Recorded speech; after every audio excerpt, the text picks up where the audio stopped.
Hey guys, welcome to the We Need to Calm Down podcast. I'm Devon. And I'm Joe. And this is the show where we talk about all things Taylor Swift. That's right. This is the show where folklore is on our minds 24/7. We have nothing else in our lives going on right now. We have dedicated everything to this album. I don't think I've listened to a single song other than anything off folklore. So yeah, we'll be discussing song breakdowns, Taylor news, and our insane fan theories. So what's going on with you? I'm good. I've just been binge watching TV lately. It feels like I come home from work and my roommate and I just like sit down and we've been binge watching Degrassi. We found it online. So Is that the Drake show?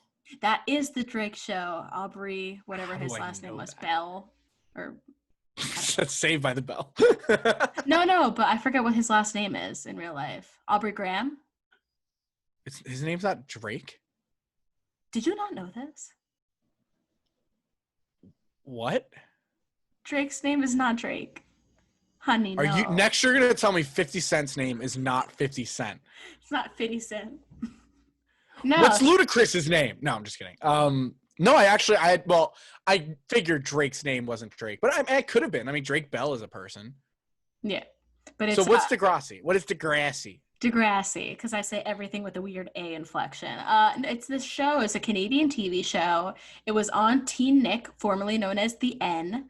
And it was just this show that was like, it's just like a teenage drama, like following middle school, high school, that kind of stuff. But just everything was to the max. It was like public programming where they talked about things like drug addiction and sex. But they didn't do like, did they not do like casual and drug addiction? Like they didn't do like weed. They went straight to heroin. Yeah, like crack and cocaine. Yeah. And like coming out and like all these different stories that were like just really school shootings and stabbings. What? And yeah, it's a lot. When did the shows come out? It used to be, so there was the original Degrassi and then there's Degrassi The Next Generation, and that ran for like however many seasons, and that's the one that we grew up with. The Degrassi original was like what my parents grew up with. So just to get this straight, the only two shows in history that have regular and The Next Generation are Degrassi and Star Trek. What? There's probably more, but they don't matter. Highly recommend. There's a lot of really good scenes that are just so cringy that I've just been like saving up. I'll have to show you sometime, but definitely check it out. Is it like Boy Meets World? I never really watched Boy Meets World. That's fair. Okay. It's just like, it made me think that my high school experience was going to be a lot more exciting. And I was just like, oh, none of this happened. Not even in college. I'm like, oh, wow, maybe I'm just a boring person. It made me realize, like, when I went to high school, I was like, oh, I can't wait to see all the cliques. And there were literally no cliques. Like, it was just, these people are friends. These people are friends. They have nothing in common other than they are friends. Mm-hmm. Oh, a clique? You mean a group of friends? Is that like John Mulaney's sketch? I don't like that. Mm-mm. Mm-mm. Okay. So, folklore. Yes, let's talk about folklore. When last we left our heroes, we were doing a song breakdown for Cardigan. Yes. But something was amiss. Oh, no. We left out a key part, and that was the lyrics. How words. Can we do such a thing? The words, such a vital part to the song. Well, calm down. As the title of the podcast. We need to calm down. So we're going to do Between the Lines, a brand new segment where we're going line by line, breaking down songs. So instead of just picking out lyrics that stood out to us and jumped out, all of the lyrics jumped out. Let's go into it. So we are going to dive into the very first lyrics we have. I'm not going to sing it. I'm just going to say it in the cadence. Vintage tea, brand new phone, high heels on cobblestones. When you are young, they assume you know nothing. Sequin smile, black lipstick, sensual politics. So I'm going to stop right there. I think I read this on Genius, like a fan wrote in and contributed it. Those lyrics all kind of tie into the last 4 eras of Taylor Swift. So you have vintage tea, brand new phone, and that gives me like red vibes, like this hipster aesthetic to it. And then you have high heels on cobblestones, and that's like a New York kind of vibe, like high heels walking down cobblestones, because this song is set in New York when they talk about the High Line later on. And then sequin smile, black lipstick. You get that like black lipstick, sequin dress kind of look that you did with Reputation. And then sensual politics. This one's a little bit of a stretch, but this was her first really delve into politics and, Miss Americana and everything being sensual and like, about love and all that kind of stuff. No, I definitely think that like it fits so perfectly. Mm-hmm. I don't even think sensual politics is a stretch at all. Mm-hmm. I don't know why. I think that fits really well. Yeah, and then you get into the next line. When you are young, they assume you know nothing. Which I think is really interesting. And I have like a couple of different points about this line each time it shows up. But the first time I will mention that like she does have a point about she sings a song earlier that's not kind of flew under the radar for me. I never really like gravitated towards it that much, but Only the Young, where she really points to the fact that only the young can really control the direction of this country, and how important it is to be young in this country at this moment. Yeah. So I like that, like, it's kind of not a juxtaposition, but I can't think of the right word, but it's like juxtaposed, I would say, to this line of when you are young, they assume you know nothing, but only the young can really affect change and needs to affect change. Mm-hmm. It's the assumption. They assume you know nothing, which gets into the next line, but I knew you. And I love that little resolution to it. Like, it's like, oh, you know nothing, you're young, but I did know you. Mm-hmm. And then she just goes on to describe, dancing in your Levi's. And we're going to talk about this on another episode where we talk about all the drawbacks to old Taylor and all of her old discography, because there's so much. But, dark jeans and your Nikes, look at you. Like, that's a good comparison. My old faded blue jeans from Tim McGraw. I'm so excited to do like these between the lines, because we really get to delve a little bit deeper, but there's just so much weaved in. Jeez, that was bad. Weaved into these lines that like we could probably do 4 or 5 episodes on how these lines relate to other lines in other mediums, in other albums, in this album, in everything. Yeah. I think I texted you. I was like, this album is like trying to get your Christmas lights out for Christmas, and you get them out and you're just like, I just want to throw these away and get new ones. Everything is tangled. But yeah, I knew you. I love, like, you made a great point, and you also made this point too in your song breakdown or your music breakdown, where you get resolution not only in the lyrics but in the music behind these lyrics too, which really adds a lot. And then we get Drunk Under a Streetlight, I Knew You. We're still in that positive aspect at the beginning of this relationship. There's nothing really that negative coming through. We do. No. Yeah, just straight positive. This is very beginning reminiscent of the relationship. Yeah. And then you get the lines, a hand under my sweatshirt, which is like, okay. Girl. Very high school. So high school. Oh. Yeah, Baby Kiss It Better. That's another kind of tie into that. And then you get the first lyrics we were actually introduced to in this era from like people that were looking at the merch.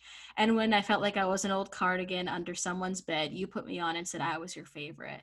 And to me, this just says, like, after feeling forgotten and dejected, you'll feel special with the right person. Like, when I felt like I was old and I was just like under someone's bed, forgotten, like, you put me on and you're like, you're my favorite. Yeah. And it's trying to like collect my thoughts on this one. I just have so many. But no, I'm trying to think of like something to add on to yours, but I think you just like kind of hit it directly on the head of just like when you have that person that feels like that one time you're comfortable. And when you are that person for someone else, oh my gosh, it feels incredible. One of the things that I noticed about this album, and I'm going to try to limit my references to it, because like we said, we wanted to do a big tie-in, but I love Taylor's use of clothing. Specifically, I know she uses it in All Too Well, but like this scarf in All Too Well, to me, draws parallels. I don't think she meant to draw parallels to it, but it's just something of like, linking a past to an object through a clothing that you used to wear for a myriad of different reasons. I absolutely love that. So we move on to a friend to all is a friend to none. Okay. This is a comparison to Shawn Mendes off the bat. I think, and you could also argue Carly Kloss. A friend to all is a friend to none, you know, talking to John Mayer and Scooter Braun and taking their sides. You know, a friend to all, trying to be that mediator and trying to play nice with everybody as a friend to none. Because, you know, who are you actually being truthful and loyal to? And a big thing with me is loyalty. And this just makes me think of Hamilton, where it's like, I don't know if you've ever seen Hamilton or the audience, but it just makes me like reminisce about Aaron Burr. It's like, you know, oh yeah, like, wow. If you stand for nothing, what do you fall for? It's like, you know, who are you loyal to? Like, I have no idea where you stand. And that's where people like Shawn Mendes and Carly Kloss have unfortunately ended up. Wait, when did Carly Kloss end up like that? Scooter Braun. No, the Scoots. The Scoots, back at it. I'm sorry, I have to demean him with that every time. Scoot. I have to say, like, with the John Mayer thing, I'm so, as I start to like listen to more stuff about pop music in general, like I didn't realize like the like effect that he has on pop music today. Like he's like a Jack Antonoff, where like I feel like every pop song or pop singer has some kind of like 7 degrees of separation from him. As much as I don't like what John Mayer did to Taylor Swift, I have to admit I am a big John Mayer fan. Really? I don't know anything about. I know like Halsey does a lot of stuff with him, but I don't know much about him. Everyone has a song with John Mayer. I've heard nothing but how ludicrously talented he is. Yeah. Which makes me upset. He's a great guitarist. That's what I've heard. Something you wouldn't expect, or at least I wouldn't expect. We get to the next part though. Chase 2 girls, lose the one. I like your note on this. Lose the one, but you just changed it from the spelled out one to the number. The one. The one. I mean, obviously, this is like where we start to see that this is a tie-in to the love triangle that we'll do an episode on later. But it's very clear that, I mean, 3 people in this, Chase 2 girls, lose a one. We go again back to when they are young, you assume you know nothing. And I think it's interesting in this line. One of the things I like about Taylor and I like about lyrics in general is when you say the same line, but because of the context that it's around, the line changes. Yep. And I'm not going to lie, I just realized this now, but every time she says when you are young, they assume you know nothing, it's for a different reason. And this specific reason is still stuck on James. John Mayer. James doesn't think she knew about this. And obviously we know that she heard the rumors from Inez, but she's not to sound risque here, but she's a woman. She's gonna find out. If I know anything about women, they're gonna find out. Just tell them. But James James, like, when they're young, you assume you know nothing. James assumes she knows nothing, but she Chase 2 girls lose the one. She knew. And not only that, she knew the whole time during this like tumultuous part, they were never getting back together. Once James did this, James and Betty later in the line thinks they are. I'm going too much into this. We'll talk a lot more about it in the thing, but I love how this line means something different than it did up above. Well, even now I'm just picking up on it with the next line, but I knew you playing hide and seek and giving me your weekends. You note that, you know, you do the all too well comparison. You were a little kid with glasses in a twin size bed. But now I think about it, if we're talking about the cheating, playing hide and seek and giving me your weekends, that makes me think of, you know, playing hide and seek, running off with this other girl, and giving me your weekends is I'm the main girl, so I get your weekends. Oh my gosh, I didn't even realize that. I didn't realize that until 5 seconds ago. Right? I love that. Oh my gosh, yeah. It's because, a dual meaning. Days became nights, or wait, what was it? Those days turned into nights. Those days turned into nights, but that's weekdays turned into nights, and she got. Oh my gosh, that's so good. Playing hide and seek and giving me your weekend. Oh, but then again, she knew the whole time. I knew you. I knew that was happening. I love this song so much. Oh my gosh. And we continue, I Knew You, Your Heartbeat on the High Line. The High Line is in New York, so we're kind of setting the scene for where the story is taking place. Once in 20 Lifetimes. We see the number 20 again. I don't know what the significance of this is, but we see Roaring 20s in the last song. Mm-hmm. I know we see it a couple more times down the line. I think Epiphany has 20 minutes. Like, but why? Why, Taylor? Why is it 20? What is the significance of 20? I'm so curious. Your 20s my are one cool. My one question about the High Line, and I don't know if this is too into the love triangle, but this means that the love triangle takes place in New York too, right? I would assume so. Yes. Yeah. So to me, I feel like it has to take place in the suburbs of New York because I don't see a love story like this being a city love story. It just doesn't sound like it. Mm-hmm. Because it's walking up and down that cobblestone, taking the High Line back and forth, that kind of thing. I'm so excited to go into that a little bit more. But then we get that core, or I guess it's a refrain, which one day you're gonna sit down and explain to me the difference between chorus, refrain, verse, bridge, all of that stuff. Because there are also songs or lines in this record that sound like bridges to me, but according to Genius are not bridges. Yeah. When I felt like I was an old cardigan, I will say I don't see a difference in the last time here. I don't think we got. You put me on and said I was your favorite. I don't think there's any different context here. I think that's the bridge that's connecting it all. Is even if you did, I still felt this way about you. Yeah. Oh, that's hard. So then To Kiss in Cars and Downtown Bars was all we needed. Kiss in Cars, I mean, that's another comparison to a later song.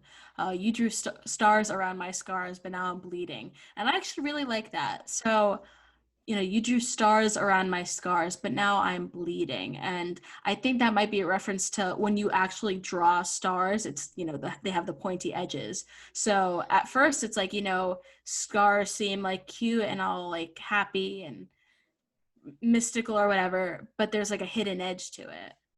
So I wonder if the stars are what's making her bleed, reopening old scars.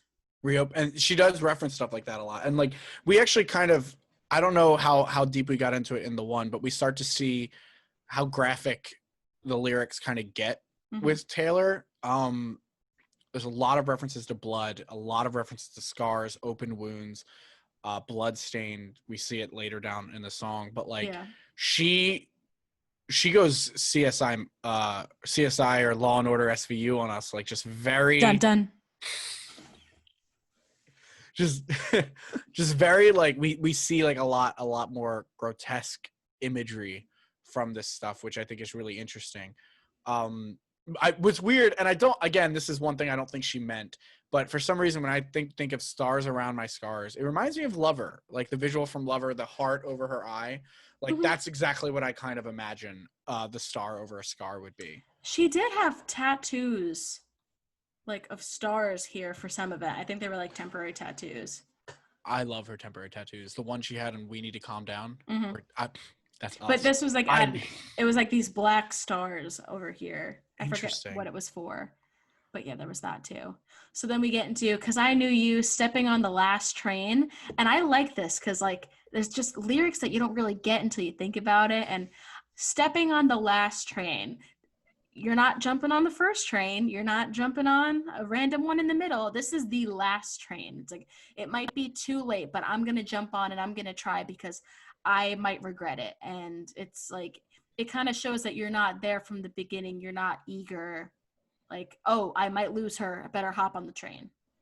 It gives you like, you're kind of like a last thought, like, or even like specifically in terms of the love triangle, like, he didn't know who to choose until he had to make a choice or he wouldn't get anything. And that's when he decided to make his choice. Exactly. Yeah, I didn't think about that lyric like that either. That's the power of the dissection. Yeah, and then marked me like a blood stain. Which, interesting. I just thought of this. Okay. Marked me like a blood stain. Doesn't she have another lyric where she talks about you're a wine-stained dress I can't wear anymore? So this chick has now upgraded from wine stain to the graphic imagery of bloodstain. Like, and it's just, you think about it, wine versus blood. Like, blood is just so personal. Like, marked you like a blood stain. That's a great way to describe that, personal. And it's hard to remove. I mean, it's still a stain. You can remove it, but it's just like this deeper personal connection to it. And you think about it, wine stain. What is the line? Like a wine stain dress I can't wear anymore. A wine stain is an accident. You never intentionally cause a wine stain, but you can very intentionally cause a blood stain. Yeah. The blood stain isn't your. And it's marked me. Not like I gave you one. You marked me like a blood stain. Oh, that's good. I like that. It's the power that she invokes in this, especially because we don't see it very often, if all. Yeah. This kind of imagery is astounding. I really, really, really liked it. I Knew You tried to change the ending. He apologized, but it didn't change anything. Like I said, I knew that when you're young, they assume you know nothing. He assumed he could get away with it, and she knew all along there was no way he was going to. Exactly. And like jumping back to the hopping on the last train or stepping on the last train, how far can I get away with it before she like leaves me? Sorry, James, you should have said no. Peter losing Wendy. We have this Peter Pan reference back to when we talked about in the music video, the pixie dust and all these images. It's this Peter Pan reference where Wendy is her. She's growing up, she's changing, and Peter just can't. So he can't grow up and he stays behind. So he loses Wendy, losing a young love. Oh yeah, that's a good point. Losing, and that's the thing, is the whole thing is reminiscing on a childhood love. Oh God, I can't with the next line. Then we get to the next one. I Knew You, leaving like a father, running like water. So we can finally dive into this because we have time to digest it. So the fact that Taylor wrote this song, knowing that her parents are divorced, and as a divorced child myself, where my father left us, just Jesus Christ, that is impactful. Leaving Scott. Father, running like water. Is that his name? Scott Swift? I think so. I know Andrea, the queen. I think it's Scott, yeah. But just what did he think hearing this lyric? Like, he's just because he's still in her life. Yeah, he's like, he sits on like her board and like her executive team and stuff. So he's just like, okay. Hey, did you imagine that call she got? Hey, honey, just heard the new album on the single that you released for the whole world to hear more than any of the other songs. Noticed that you kind of dragged me pretty hard here. Do you want to talk? Do you want to go for a best day? Yeah. I mean, as she grows up, it's just, leaving like a father, running like water. Jesus. Okay. I think we mentioned, I don't know if we mentioned it on the podcast though, but the fact that she equates leaving like a father, we may have already said this, but forgive us, leaving like a father, running like water, those two are not equal. They're not equal, but when you put them together, it makes sense. Like running away from something, it's leaving. But to say that leaving like a father is as common as running water. Yeah. Like and like we've mentioned plenty of times, we don't get a chance to soak in the fact that she's dragging fathers everywhere. No man is safe. No man is safe. It's just, I remember like this line like skated by us for so long. Even in the music video, it never even registered on our live reaction that this line was a thing.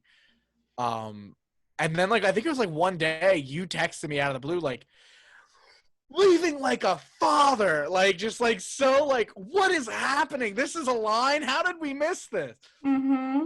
We have been I think like we've done it multiple times over the last week or so. Just like we'd randomly text each other, leaving like a father. I can't get over it. Like it's just so insane. Just these random lyrics that like all of a sudden we're suddenly thinking of, and we're like, holy crap! Wait, did you know this? And it's like, oh no, I did not. So, but we keep coming back to that one. That's just such a powerful one. But we go back to another repeat of when you were young, they assume you know nothing. And so this is where Betty just pops off about all the things she does know. Like what, Devon? Oh, I didn't know if you wanted to mention that. No, I'll mention that at the end. Okay. That's after we know what we got to know what Betty knows. So I knew you'd linger like a tattooed kiss. Tattoos are permanent. And you mentioned before, I think last episode, a tattoo kiss, something where it's like it's sacred. You don't want to erase it. It's just permanently there. I knew you'd haunt all of my what ifs. And I think that, being with that person, being with James, that's the main what if, and it impacts the rest of them. It's haunting the rest. Where would I be? What would my life look like? Would I still be doing this? XYZ, like all these questions, it haunts it. But like also like it even goes further of like, what if I did accept your apology and we stayed together? What would that be? Mm-hmm. What if you never cheated on me? Would we be in like the strongest relationship imaginable? Would you then later cheat on me? Like it just like it just spirals. And this line also being said during the part where she's drowning is like you're literally drowning in what ifs when you go to look at this relationship. Mm-hmm. And then the smell of smoke would hang around this long. We talked about it earlier in the episode, I forget where, but clothing having all these memories, a smoke-filled jacket, like number one, you bad boy, James, you shouldn't smoke. But, smoke is something that is very hard to remove from clothing. Like I have had jackets passed down to me from smokers where that smoke stain does just not leave. It's just, that is the fabric of the jacket. Because I knew everything when I was young. No. We're gonna jump back here because before we get into my Scream lyric, when we go back to when you were young, they assume you know nothing. I think I read somewhere someone mentioned that this line can be another reference to Peter Pan. Even though children don't know all the intricacies of adult life, they don't know how love really works. They're still trying to figure it out, but they still have all of these amazing like imaginative moments, and like they believe and quote unquote know so many things that adults never could know. Mm-hmm. And like you think about it, like when you were a kid, you had like this knowledge that like you grew out of. Like it's not that the knowledge was right or anything like that, but like you just changed and something in your brain changed, and as an adult it doesn't allow you to think that way anymore. Mm-hmm. And I think like, yeah, when you're young, they assume you know nothing, but you know things, you just don't know the same things as adults. And I think that like I said, it's just insane when she can just say the same line over and over again and it changes meaning or it gains new meaning. And then she says it in the best flippin' way possible. We're back on the clean tag here. But because I knew everything when I was young. She finally admits it. She finally just like, let's go. James, I knew it all. Mm-hmm. Dad, I knew it all. Parents, adults, yeah, I was only 17, but I knew it all. I knew what I was going through. I knew how I was feeling. I knew what he was doing. I knew everything. And she screams it. She yells it out like stop telling me I don't know anything. Mm-hmm. Like I know. I knew it. I know it now. I knew it back then. Like nothing has changed. Meanwhile, James is over here like, I'm only 17. I don't know anything. But that's so important. It's like, like she just like, you can tell Betty just has this grasp and this emotional maturity. She knows what she's about. She knows what she wants. And like you mentioned up above where you said like, she's growing up. She's already grown past him at 17. Mm-hmm. She's grown even farther past him now. But she's so smart and she knows everything. She still knows how to reflect on it too. Yep. I'm sorry, I can't get over this line, and it pulls me in every time. Mm-hmm. Then you have, I knew I'd curse you for this is more of what she knows. I knew I'd curse you for the longest time, chasing shadows in the grocery line, and I think that just relates to seeing that person wherever you go. I love too that it's not about him haunting her. Mm-hmm. She knows that she, like Taylor said, left an indelible mark on him because she knew and we get to this, she knew he'd come back. She knew that she didn't do anything to screw this relationship up. she knew that his love for her never changed, but her love for him did. But I gotta say, one of the things I'm loving about pop music is Chasing Shadows in the Grocery Line. I love how groceries make it into every sad song. I really do. Because it's so mundane. It's so mundane, but like I know personally, like some of with my ex, that I promise not to text. Good. One of my most treasured memories with her is when we would go grocery shopping, because I can think of at least 3 or 4 specific times where like we would be like, hey, there's a new recipe on Tasty we want to try tonight. Let's go to Acme and like just pick out the ingredients and try it. There was a moment with my ex, we got back together going to a grocery store, which is weird. Yeah, right. She just texted me one night after we had broken up and was like, can you come with me to the grocery store? I don't want to go alone. And we did, and like it just reignited everything. And I love that gets brought up in these songs because it's so beyond relatable, and it's also in Lord's music too. Yes. And we're gonna and there we go. We hit our quota of drift buying groceries. Drift buying groceries, like I think isn't it Supermarket Flowers, but that's not appropriate. By Ed Sheeran. Yeah. Have you never heard Supermarket Flowers? No, I have. That's just a sad song. Yeah.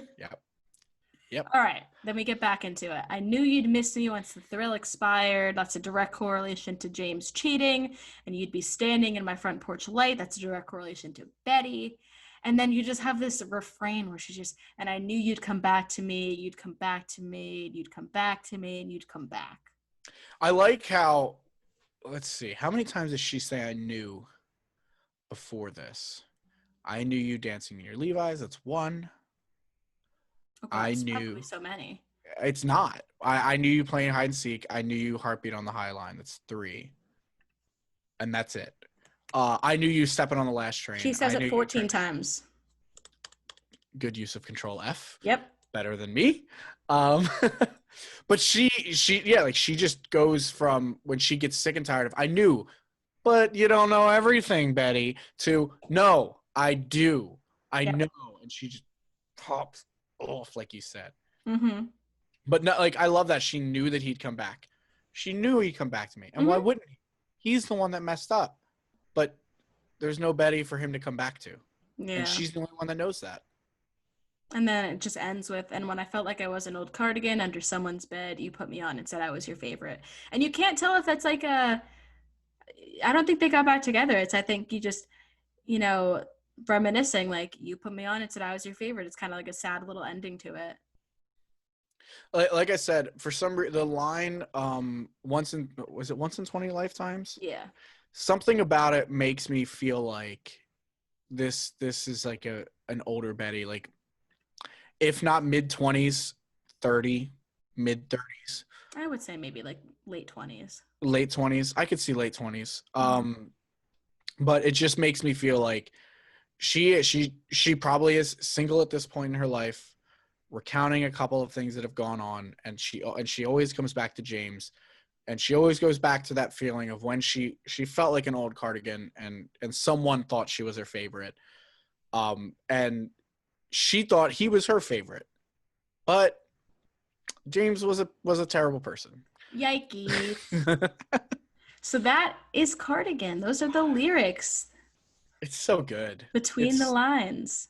It's so good. Yeah, Between the Lines. I really like that. I like this vehicle to go through these songs. I'm excited to do a couple more. Yeah. It's nice to be able to delve into them a little bit longer. Like this isn't even our longest episode, but the fact that we took a 4-minute song and we made it into this long episode, it really shows how much depth there is to these songs and these lyrics.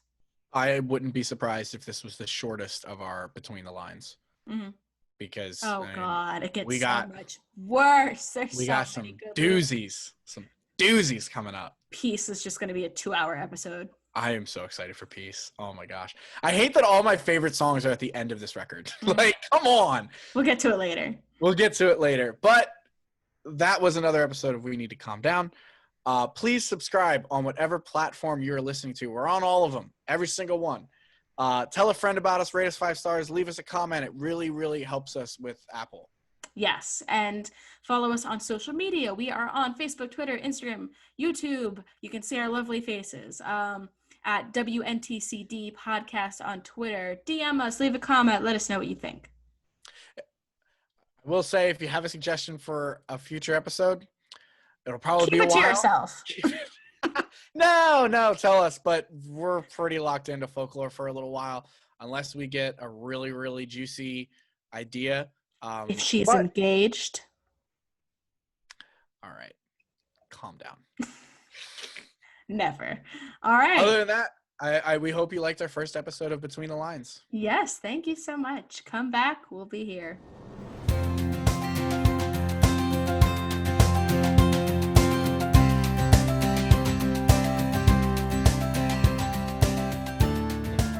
Sorry, my cat is caressing my hand under the table. It's the creepiest thing in the world. I just feel like every 3 seconds. It is so weird. I was wondering, I'm like, are you trying to keep a straight face? I can't do it. All right. It's on my knee.